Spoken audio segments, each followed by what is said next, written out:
Visitors at the Great American State Fair are certainly feeling the heat. Oh, it's really, really hot. Like, I need a lot of water. Thursday, folks relied on umbrellas and free water bottles. One overheated husband even sought shade under the mini arch. My wife wanted to come, so after 52 years, I'm coming. The heat grew so intense, fair organizers had to shut down the rodeo for the day.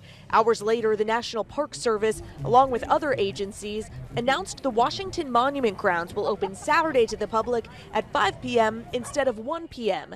Additional medical personnel, they added, will be there. Heat is a big concern for us. WMATA GM Randy Clark said late Thursday Metro is now experiencing several hot cars. Reduced speeds, he said, are now in effect on above-ground Metro tracks, which could lead to longer trip times. Crews are working to maintain service, he added, as rail temps could exceed 135 degrees, causing bends in the rails. Any good supervisor is going to make sure that their people are taking care of themselves. As for security on the 4th, retired FBI agent Rich Kolko said law enforcement officers working these events will have to keep themselves cool just the same. They'll be provided some tents, somewhere to cool off, perhaps more breaks, and they might even be literally ordered to hydrate. Make sure they keep up on drinking the water to make sure they stay safe, smart, and sharp throughout the day. It sucks today. It's terrible. Residents in New York among millions of people on the East Coast sweltering in brutal, relentless heat. It's super hot. It's super hot in the house. Not happening. On Thursday, Central Park got hotter than it's been on that date in 6 decades. The mercury hit 100 degrees, tying the daily record high for that location set in 1966. The intense heat also straining the power grid.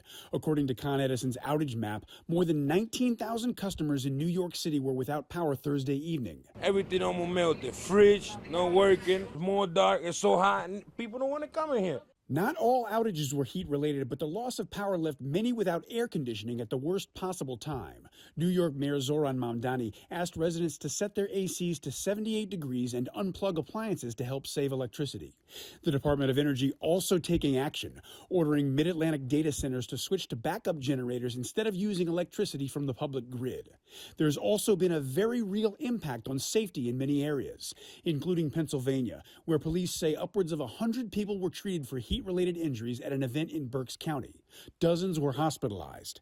In Philadelphia, officials declared a heat health emergency as that city hit a daily high 103 degrees Thursday, tying the record set in 1901. It's one of multiple cities in the region either canceling or altering July 4th festivities due to the heat. I'm Reed Binion reporting.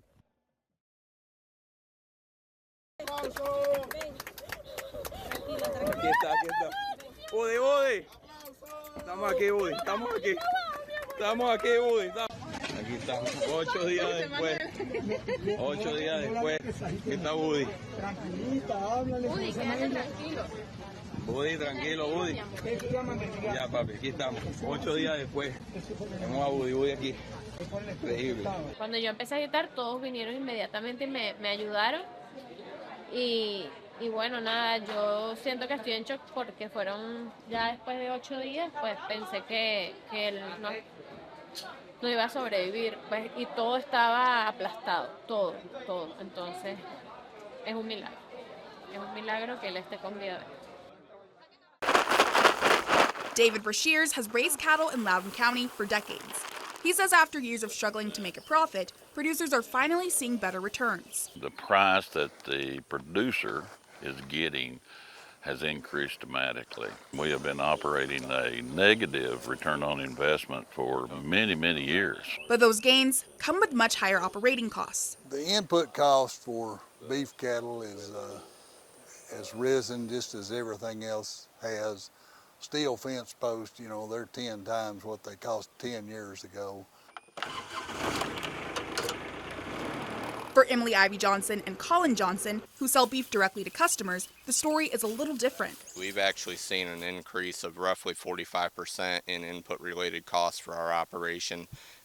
Main drivers on that being fertilizer, fuel, seed. Instead of selling calves to livestock auctions or commercial feedlots, they raise cattle from birth to finish before selling freezer beef to local families. We've seen a slight increase in margin, maybe like 3 to 4%, but it's nothing crazy like you would expect.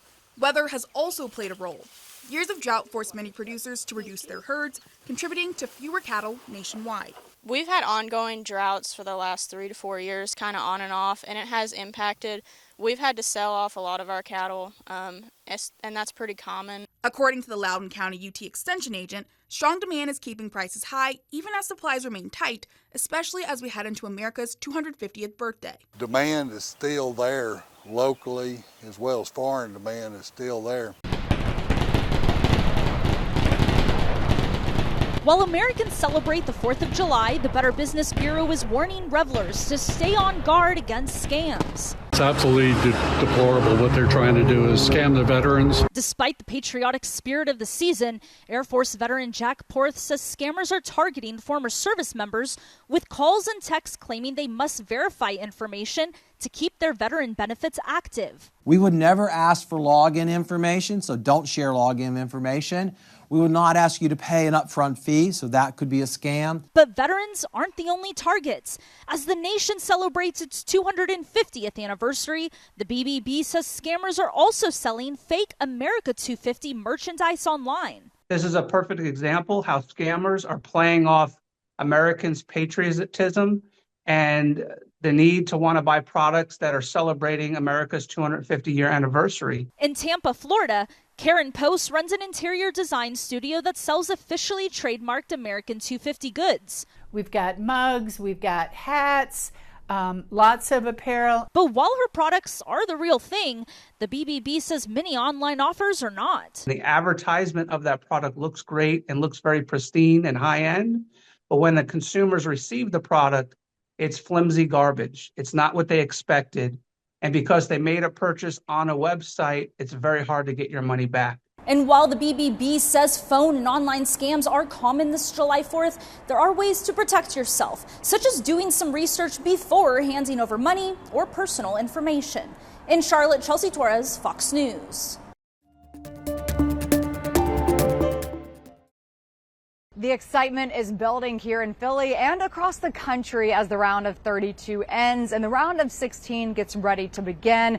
And now the U.S. men's national team is getting ready for their next match. The U.S. men's team won its first knockout round in decades, and now it's on to Seattle, where the team is gearing up to play Belgium. This time, though, star player Flo Balogun will be on the bench, and there is still plenty of controversy surrounding that red card. FIFA says it can't be appealed, even though Coach Pochettino says it should never have been issued in the first place. That was a normal action in football that happened because by accident, and it's never intentional. Meanwhile, here in Philly, excitement is building for the France-Paraguay matchup. I love soccer. I love football. That's what we call it. That's how we should be called it, really. But yeah, I would say the deepest feelings.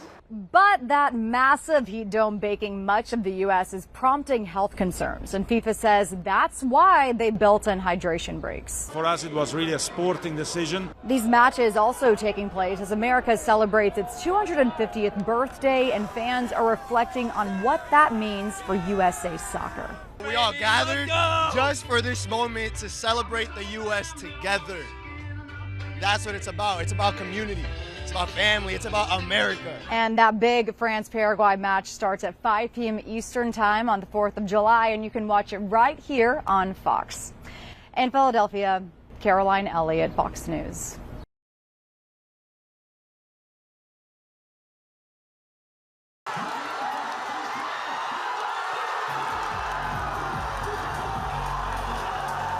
Portugal ganhou. Portugal é o maior. Nunca duvidamos. E Portugal vai vencer o resto, vai ser o Mundial, vai ser nosso. Vamos! Golo magnífico do meu ídolo Cristiano Ronaldo. Gonçalo Ramos entrou muito bem no jogo. Foi uma partida difícil, mas mostramos que Portugal vai lutar por este Mundial. Não foi apenas uma vitória esporádica, faltam 4 jogos e nós vamos ser campeões do mundo. Apontem isso no dia 19 de julho. Aqui estaremos.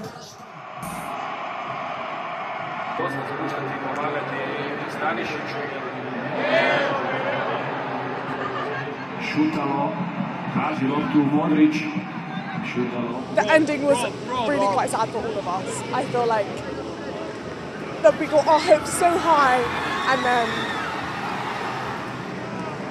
they all came crashing down, and I was really quite upset. But yeah, the spirit was so amazing. I loved it. The atmosphere was great. But yeah.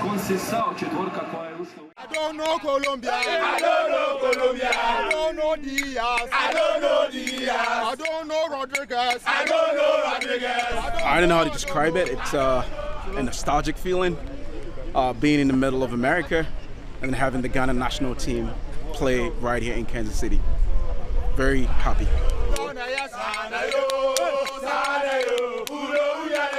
But I am just waiting for the game. I just hope it goes our way. I pray it goes, but I know it's going to go our way.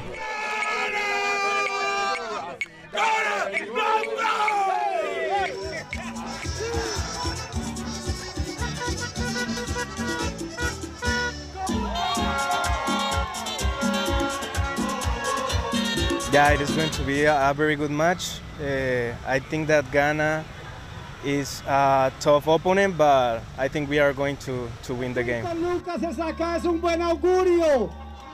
¡Que viva Colombia! Looking forward to just seeing the arrowhead just painted yellow, to be honest. I go to a lot of Chiefs games, but this is going to be a different experience. In this Carson warehouse, the entire world is in one room. This is Canadian flag. At JC Flag Corporation, every corner of the globe is just an aisle away. This is one of the best quality flag. Co-owner Virendra Shah has been in the flag business for 46 years, and he says the industry has changed. After the COVID-19 pandemic, many flag stores shut down, but this is one of the few that survived. I have magnets, patches, pins, of all shape and sizes of the flag. These flags are bringing World Cup fans straight to his doorstep. Customers are buying flags that represent their home countries, wearing them with pride. At watch parties and games, a sea of flags is on full display. Shaw says one country's colors are dominating sales, Mexico's green, white, and red. I had a gentleman who bought a Mexico and Korean flag because his wife was Korean and they were batting against each other. And with America's 250th birthday right around the corner, everything red, white, and blue is flying off the shelves. Business is good, but this should have been a crazy time for us. Shaw says it's rare to see two major events collide, creating a perfect storm for business. He says the store is selling as many as 5,000 flags per day, doubling its usual sales. Whether it's worn like a cape or waved high in the air, for many, it's not just a flag, it's pride and a piece of home. A lot of people are expressing their joy, their support for their team, our countrymen, things like that.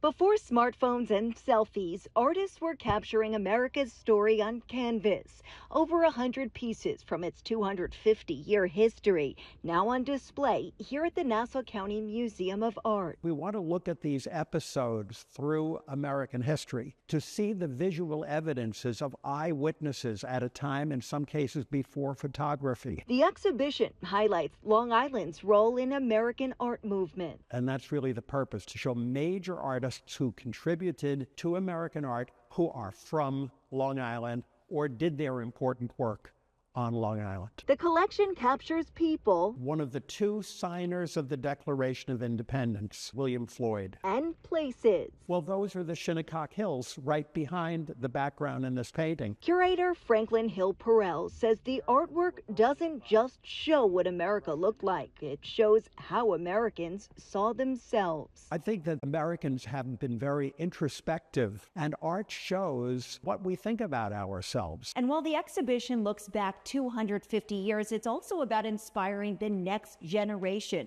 More than 12,000 students visit here each year, learning how art tells the story of America and what was happening during each moment in time. What we try to do with children and education is we want them to have a reaction to the art that they're seeing. For teachers, the goal is simple. I want them to take away the idea of history and belonging, connecting to their place where they live and having a sense of pride and community. And as we count down to the big birthday, the hope is these pieces don't just tell the story of the past. They actually help inspire the next chapter.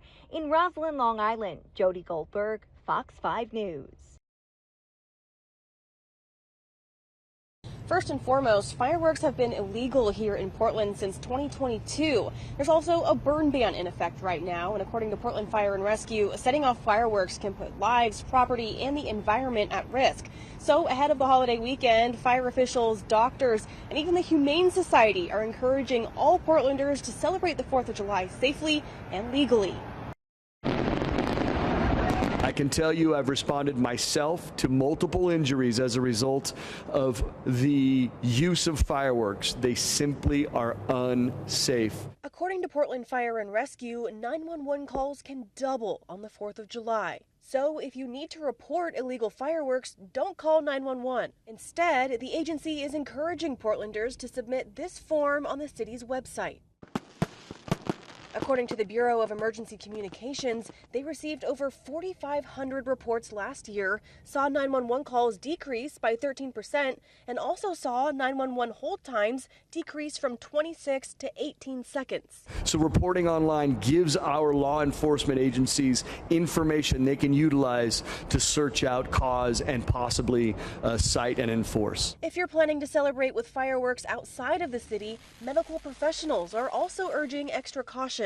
Burns are one of the most common injuries from fireworks. A minor burn can usually be taken care of at home, but larger burns require medical care. If there's a very large area of burn, like an entire arm or a large part of their face or something that is deep enough that muscle or deeper tissue is involved and visible, sometimes you will also see a burn that is so bad the skin looks white and waxy. That's also very concerning.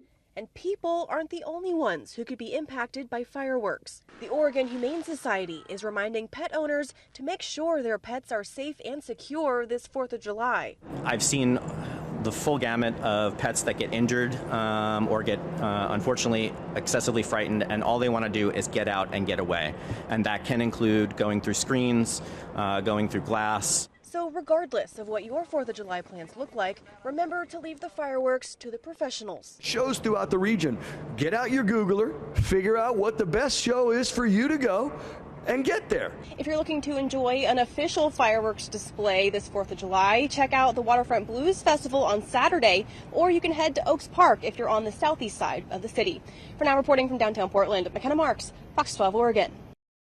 Only halfway through 2026, there have already been 20 deadly drownings across the state. 9 took place in Marion County, already surpassing last year's total of 6. Unfortunately, Indianapolis is on pace for a record number. Just last week, a man who did not know how to swim died after flipping a canoe in a retention pond. It's just imperative that everyone uses some common sense and some safety guidelines if they're going to get in the water. One piece of advice to stay safe is never go in the water alone. And make sure someone else knows where you're going. Always have a float plan. People need to know where you're putting in, where you're taking out, so that if there is an emergency and if there is trouble, responders know where to start. And always have a floaty on hand. The saying that we use is throw, don't go, right? Because if you're not a qualified rescuer, then you yourself become another victim. The biggest takeaway is that if you're in or near the water this weekend or at any point of the year, you should be wearing your life jacket.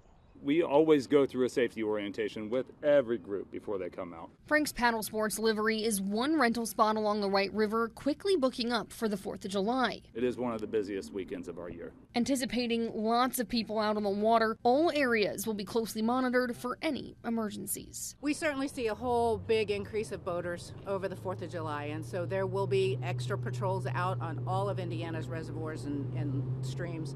So just be aware of that. Make sure that you're boating responsibly and smartly. Both IFD and DNR remind people that water and alcohol do not mix. In Indianapolis, Claire Curry, Fox 59 News.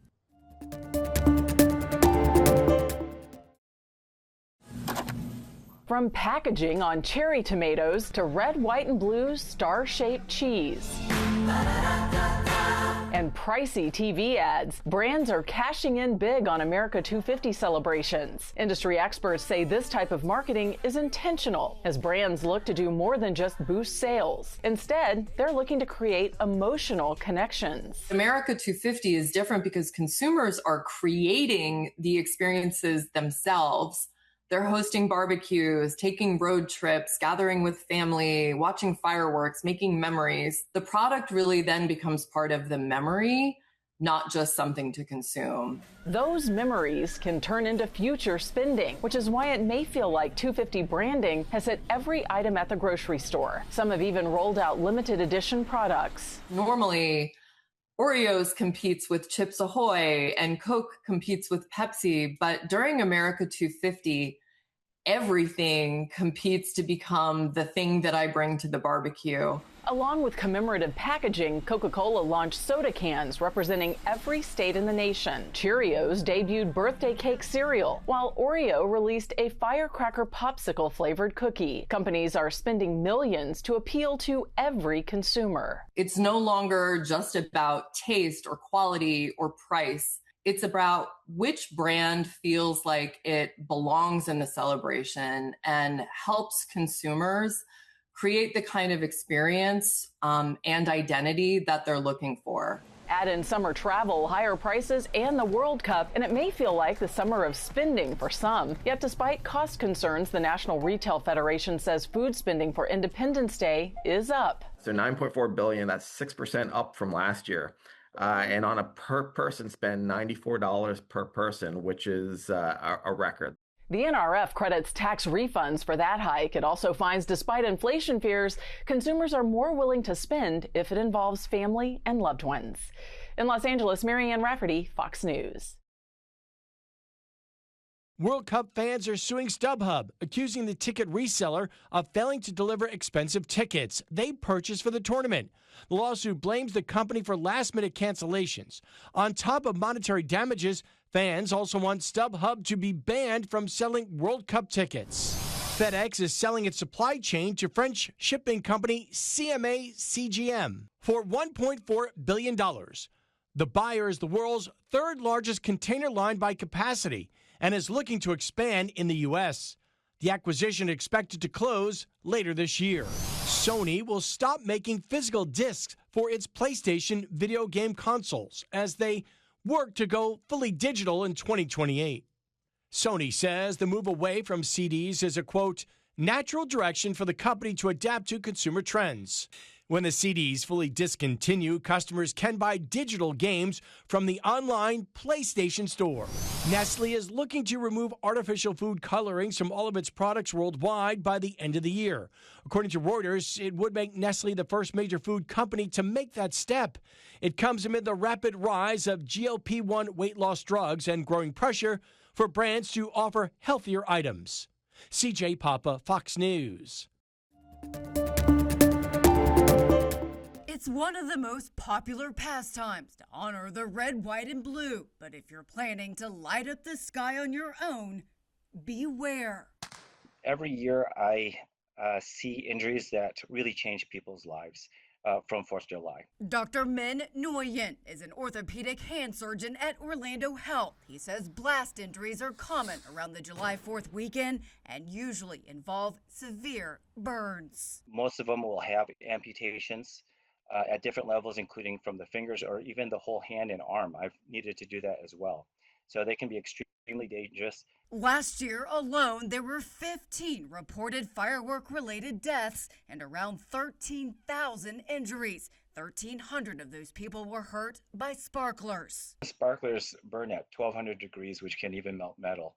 So all of these injuries, they happen in a split second. If you choose to light your own fireworks, officials say to never allow children to play with or ignite them. That includes sparklers. Make sure fireworks are legal in your area before using them and that they're labeled for consumer, not professional use. Keep a bucket of water or hose handy in case there's a problem. Light fireworks one at a time, then move back quickly. Never try to relight or pick up fireworks that haven't fully ignited, and never use fireworks while under the influence of alcohol or drugs. I would leave it to the professionals, really. For Health Minute, I'm Mandy Gaither.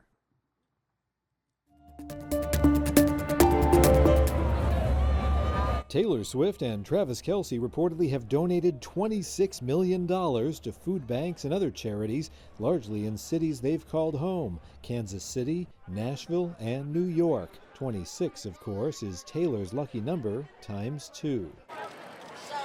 Tracee Ellis Ross is making her Broadway debut in a one-person show. The Golden Globe-winning actress is set to perform in Every Brilliant Thing beginning Tuesday through August 9th. She'll succeed Mariska Hargitay as the nameless protagonist in the solo show. She, in turn, took over for Daniel Radcliffe, who began the play's run this spring. Minions and Monsters is getting a running start on the holiday weekend. Deadline reports the animated adventure made more than $14 million on its opening day Wednesday. Universal traditionally releases the Minions and Despicable Me movies just ahead of July 4th, and all 6 previous films in the franchise have opened at number 1. In Hollywood, I'm David Daniel. The annual Summer Game Fest in Los Angeles saw developers both large and small showing off upcoming titles. That empty old farm up in the mountains. Ashen Ridge is a good, humble town with good people in it. Among them was a farming game with a killer twist, coming soon from Blumhouse Games. Grave Seasons is a murder mystery farming simulator. So what that means is it's a game where you spend a lot of your time growing crops on a farm and meeting a lot of cool and friendly, unique townsfolk in the town and building relationships with them. But the murder mystery element is the fact that one of those townsfolk can be selected to be a supernatural serial killer, and you have to stop them from killing the other townsfolk. A game about a gentleman running a record store will also soon be available to spin. Mr. Records is a musical rhythm adventure where you, if you can imagine, you're a retired dreamer, you play as George, you've been stuck in the routine of life for far too long, and you finally reach your dream of opening your dream record vinyl shop, but it isn't quite the peaceful retirement you would think it is. Children, I have a feeling. It's a feeling of destiny. And a game featuring stop-motion puppetry. Outer Worlds is a 2-player co-op coming-of-age love story, and it's my childhood dream to make specifically stop-motion games through gameplay tell story where you actually touch these puppets, these tactile puppets, through the controller.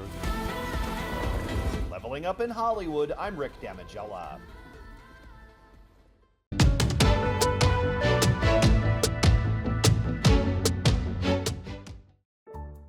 Amidst a brutal, near-nationwide heat wave, it seems strangely appropriate that a strange spill seen on an Ohio highway has been labeled as red hot. And I mean that literally. It was literally Frank's Red Hot. You know, that savory sauce that people love to put on eggs and pizza and cereal. Oh, what? I'm the only one who likes Frank's on cereal? Hey, don't knock it till you try it. Anywho, according to the BST&G Fire District, after a semi-truck leaked a strange reddish liquid on a highway near Columbus, authorities determined it to be the signature hot sauce, leaked from a nearly 40,000-pound shipment. That lowered the situation's temp from hot to mild, but according to the Columbus Dispatch, responding officials with the state's Environmental Protection Agency still had to work quickly to keep the spilled sauce, which is acidic, out of drains. Speaking of strange things in strange places, I think a dog on a roof qualifies.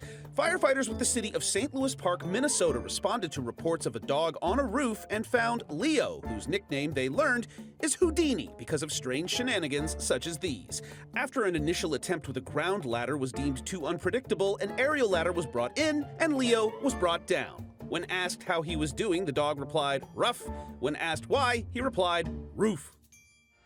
Well, hopefully everyone is going to play it safe this holiday weekend, particularly with fireworks, if that's your thing. Goodness knows, disaster can strike. Just take it from the folks at the U.S. Consumer Product Safety Commission, who spread the word on fireworks safety like they do every year with a maniacal mannequin massacre. What's this about a mannequin massacre? Ah! It's pretty simple, people. Be patriotic, but don't be a dummy. For Take a Look at This, I'm Jeremy Roth.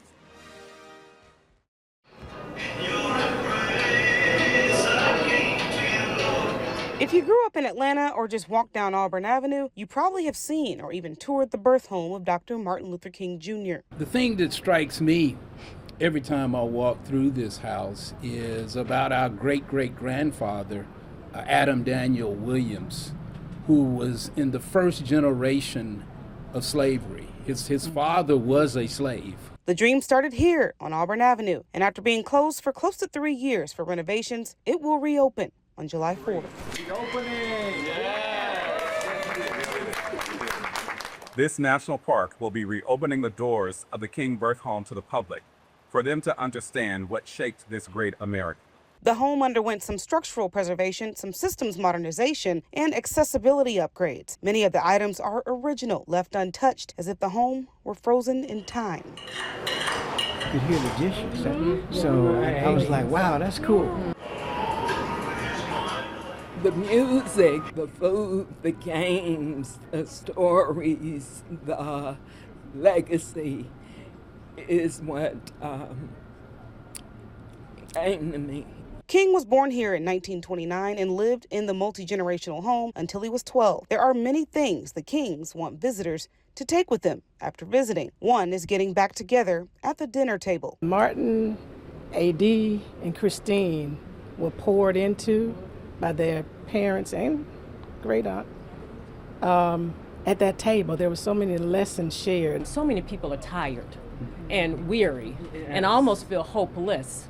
So the fact that they can come here and be filled not only with hope and inspiration.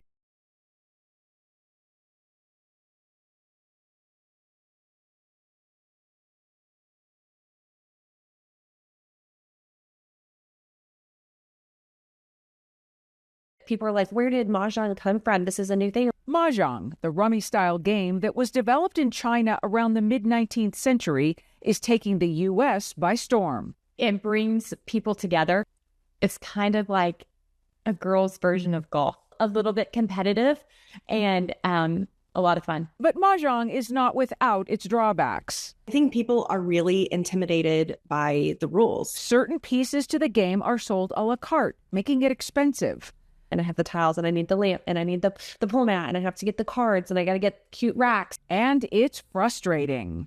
When you first learn to play the game, you're not going to have a lot of wins. But each of these drawbacks are also what is attracting new players. Eye-catching Mahjong tables and accessories are perfect fodder for the social media generation. Part of the resurgence of it has been due to making it cute. Mahjong merchandise is really crazy right now. And even if it's frustrating, it can be addicting to chase a win. That's the most often used phrase in Mahjong. Is just, okay, can everyone say for one more game? Since Mahjong has endured the test of time, the future is looking bright. People who love the game we're seeing them stick around for tournament type settings. There are more than 40 different versions of rules for Mahjong. If you're interested in learning, the wave currently sweeping across the country right now is American Mahjong. In Denver, Alicia Cunha, Fox News. Fox 54 Plus has your news, sports, and weather. Start your evening with Fox 54 at 5:30, delivering the latest headlines and live reports straight from the scene. Then, stay informed with Fox 54 News at 9, featuring your Tennessee Valley certified most accurate weather impact team, tracking everything from tornado threats to traffic delays during severe weather.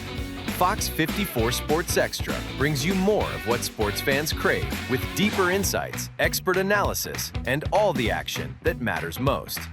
On Fox 54 Plus, you'll also find Alabama politics, plus 24/7 weather radar and real-time forecasts to keep you ahead of the storm. Looking for a quick recap? Don't miss Fox 54 Week in Review, highlighting the biggest stories of the week. Jumpstart your morning with Morning Rush, fast-paced news updates featured with uplifting stories from across the globe. Get your entertainment fix with Getting Real, where we break down movie reviews, top 10 lists, and spotlight the newest film. Die Hard fan? Locked On Sports dives deep into the Crimson Tide, the Tigers, college rivalries, and pro action. True crime warrior style? Killer Cases brings you gripping real-life stories that stick with you. Hungry for more? Cooking with Style serves up mouth-watering recipes that are easy to make and impossible to resist.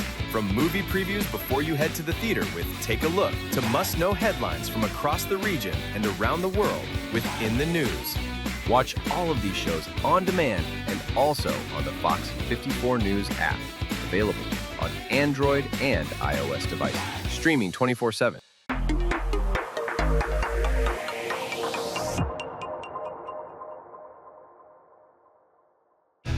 There's more to Fox 54 Plus with the Locked On Podcast Network. From the Tide to the Tigers, from college teams to pro, the Locked On Podcast Network gives you insights and analysis you just can't find anywhere else. These kids, they want to play. And I don't think so. I think it was Chad Baker Mazzara. Locked On Sports, streaming every day of the week and right here on Fox 54 Plus.